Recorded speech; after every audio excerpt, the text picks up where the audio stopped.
Now let us get to today's anniversary, Charlie. It was June 17th, 2022, when the Flyers made it official. 2 years ago. John Tortorella, 2 years ago today, was named the head coach of this team. It's been an interesting 2 years in the time since, Charlie. The general manager who was responsible for his hiring, the GM/president, Chuck Fletcher, has been replaced with Danny Briere and Keith Jones. And John Tortorella stayed through that and has become very much a part of this team's brain trust, whether you want to call it, the triumvirate with those three, or if you want to throw Dan Helferty in there, kind of the four-headed monster here that makes all of the team's decisions. John Tortorella, while his official title is head coach, seems like a lot more than that.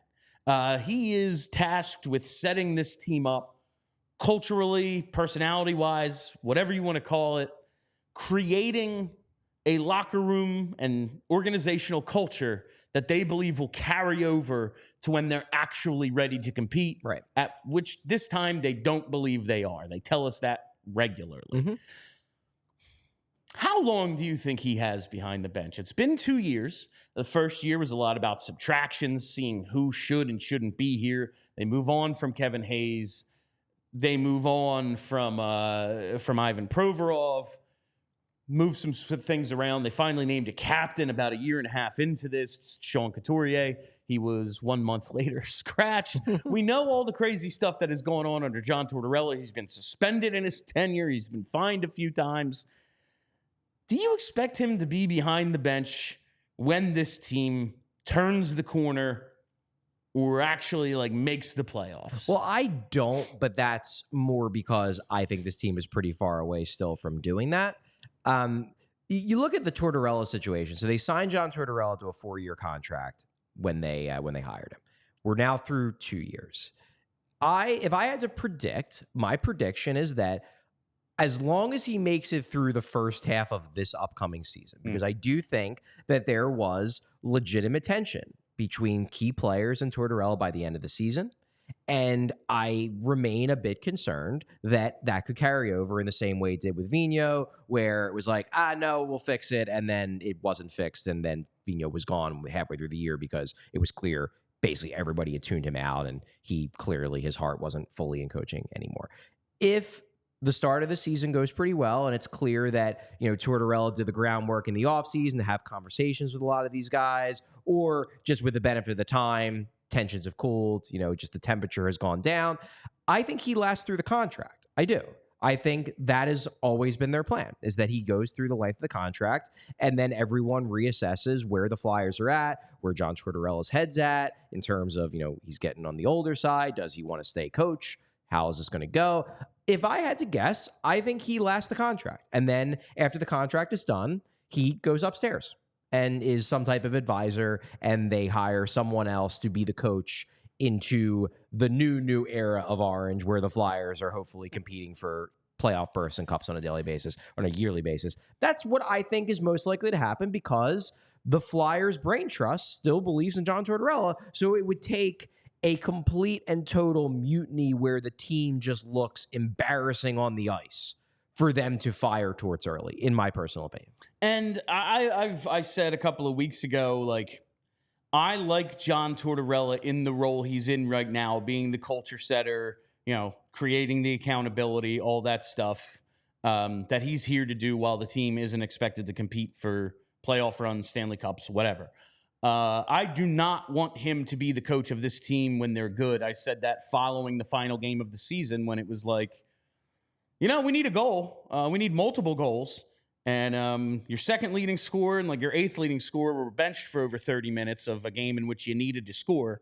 I don't want to be going through that when we're winning. And I think a lot of people found that odd, because I have, in my head, always kind of compared Tortorella and Peter Laviolette. And Laviolette is very much a coach that I believe the situation you bring him into is, we have a team that's real close. On the cusp. We're here. Yeah. We're ready to compete. We need one thing. Maybe that one thing is Peter Laviolette behind the bench, and we've seen it. I mean, he's been 3 or 4 different teams he's gone to a Stanley Cup final with, countless conference final. That's his thing. Went to the Final Four this year with the Rangers, Cup final with the Preds, Cup final with the Flyers, won a Cup with the Canes. He's done it a bunch of times. Yeah.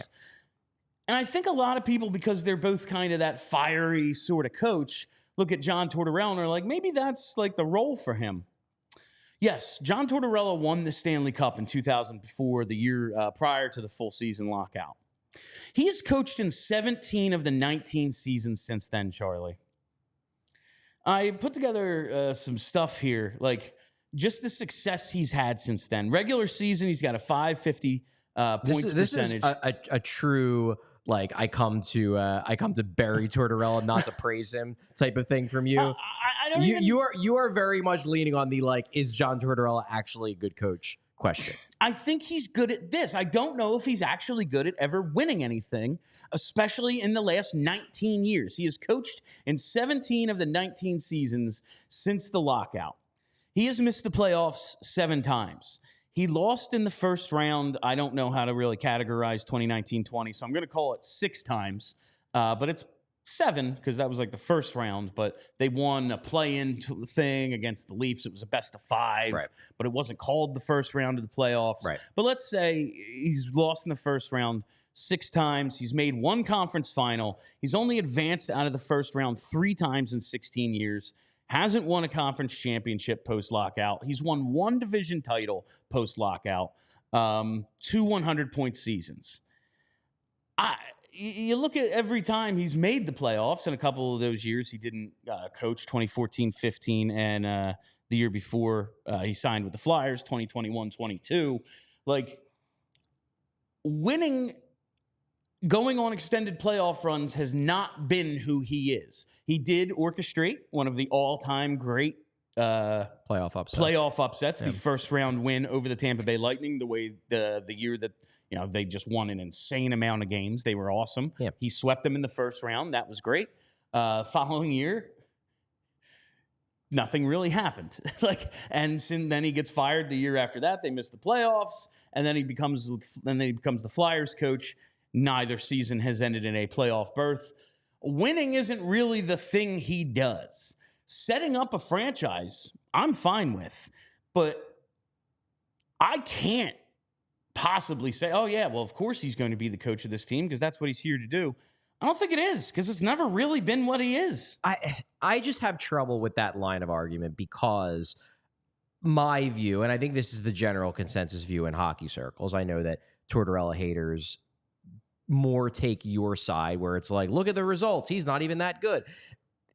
Through most of this time, I don't think he really coached great teams. Now, maybe that speaks to your argument of, well, he's a table setter. But, like, I remember those Rangers teams he coached. He turned a pretty talent efficient Rangers team into a competitive Rangers team. And then when they started getting the talent and they started going out and getting guys like Marian Gaborik and Rick Nash and whatnot, that was when it became clear, like, this ain't going to work. We need to bring in more of an offensively oriented coach, a guy who maybe will let the Stars do what they want a little bit more. So they bring in Vigneault. He takes them to the Cup final. The Columbus team, like, I don't think there was ever a moment when I looked at that Columbus team's roster and said to myself, this is the roster of a contender. Ever. I just don't. I mean, they had... The year they beat Tampa was a good team. It was a good team. Was it a great team? No, they were nowhere good. I mean, Panarin is a star, without a doubt. And Bobrovsky, I guess now maybe he's a fucking Hall of Famer because people are saying he's going to be a Hall of Famer. But that playoff, like, he was good. And before that, it was like, I don't know he was what a bad playoff goalie before that run. They go out, they get Duchesne. Dzingel. They get Dzingel. They made some trades. Yeah. It was a good team. I don't look at any of these teams that he coached and say that they dramatically underachieved. Now, could you say none of these teams dramatically overachieved? I mean, they overachieved when they beat the Lightning in 4 in the playoffs. Did they overachieve in terms of their ultimate result? I don't know. They were probably a losing second round kind of team that year. They just happened to play against a team that on paper was way better than them, and they pulled the upset. Look, I'm not saying that John Tortorella is this, like, incredible best coach of all time guy, but I do think it's a little reductive to just point at his playoff results since the lockout and say, see, this shows he's not that good. I think he's a good coach. I think he's a good coach, and I think he's especially good in the situation he's in right now, even though there's going to be, listen, I mean, there's some shit that goes on. I'm like, what are we doing here, coach? But that happens with every coach. Yeah, that's going to be literally every Especially, coach. That's something that I do think that online fans need to always keep in mind, is that because of the way that you fan, and there's nothing wrong with the way that individual fans fan whatever way you want.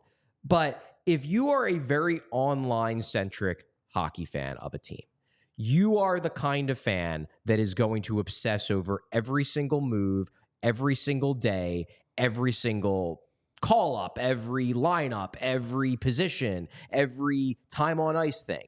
And if you are that kind of fan, you are always going to hate the coach, because if you are evaluating the coach on 5,000 decisions over the course of a season, you are invariably going to at least have 1,000 you disagree with. And over time, that's going to build up in your head to this idea of he's a moron because he disagreed with me so many times.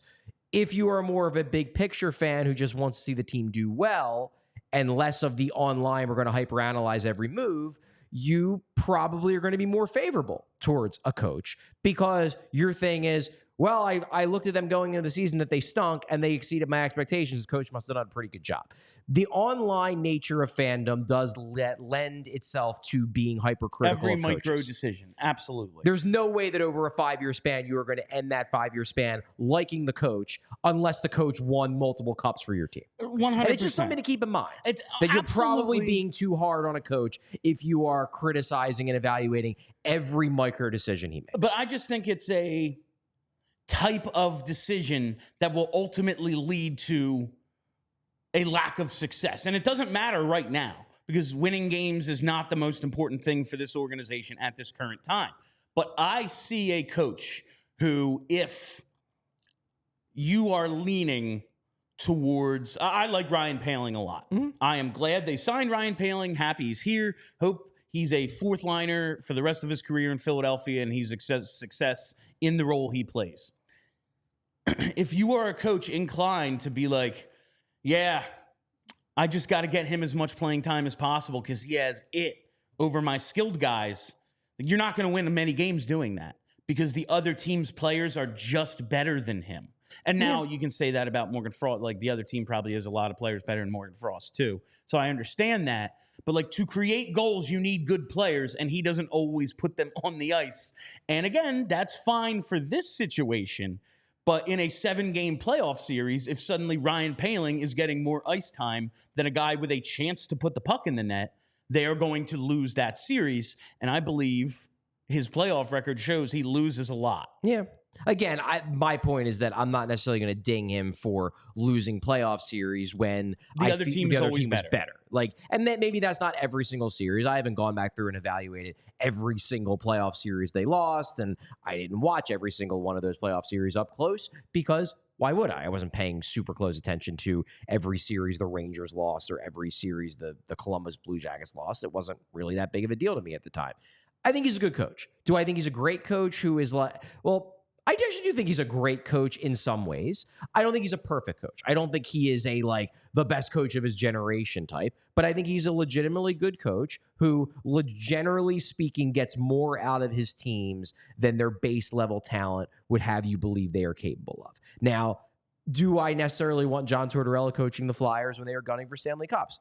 No, I don't think I do. I think I would rather have more of a players coach who can be a little bit more not old school, where it's a little bit more of the Brindamore type, where you are, and not some, I mean, I know everybody dreams about getting Rob Brindamore, but like, I'm more talking about like more focused on positivity and positive reinforcement than trying to grind these guys down into a diamond by just putting tons and tons of pressure on them constantly.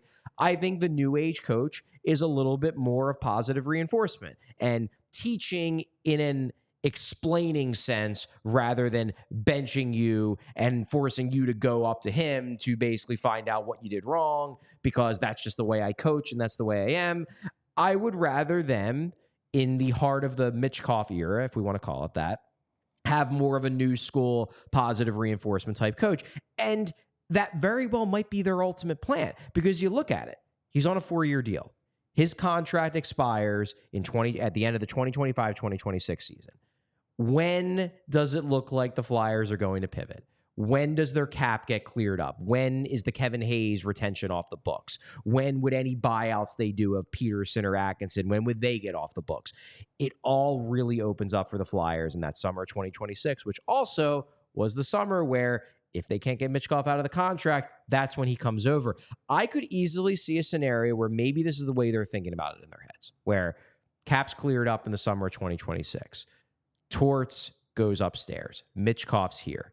And then we can maybe have our pick of the litter of the big name coaches, because you'll have the talent coming in. You'll have a cap situation that's good. You'll have a big market team that has rebuilt their brand both locally and nationally. And this is something I think like a coach who is maybe more of a new school positive reinforcement coach might actually be into, is the idea of Torts has implemented the culture. He's implemented the standard. I'm not going to have to go in and be the hard ass, which I don't want to be anyway, because that's not me. I just have to sustain what Tortorella has already built, and then I can be the good cop, nice coach that all these players are like, oh, thank God. Like, for example, and in no way, shape, or form am I saying this is going to happen, but one of the hot names in the coaching world, understandably so, because he's won 2 national championships, is David Carl. Okay.